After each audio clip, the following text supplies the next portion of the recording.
Audio Jungle.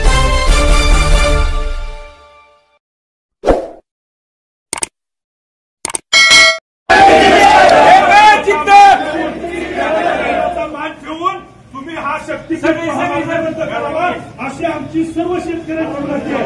सगळे शेतकरी तुम्हाला मोठा घालून विनंती करा की 5 मिनिटे आम्ही देवाच्या पुढे त्यानंतर तुमच्या पुढे लोटांगण घालून तुम्हाला विनंती आहे. लोटांगण पोलीस सुद्धा काढू नका. साहेबांचा शब्द घ्या ना तर मुख्यमंत्र्यांपर्यंत तुम्ही पोचवा. एक दिवस बोलवा, कलेक्टरांना बोलवा. लोटांगण घालतो आम्ही देवाच्या नंतर आज जगातलं पहिलं विनंती आहे. देवाच्या नंतर कुणाला लोटांगण घातलं गेलेलं नाही. आम्ही एवढं तळमळीनं बोलतो म्हणजे उगा बोलतो आमच्या प्रपंच उद्ध्वस्त व्हायला लागले. आम्ही जमिनी कशा बघल्या मी स्वतः 13 वर्षापासून पुरव लागली पण जमीन विकू दिली नाही. ही आमची भावना आहे. कशासाठी आमच्या जमिनी घ्यायला तुम्ही कशासाठी घ्यायला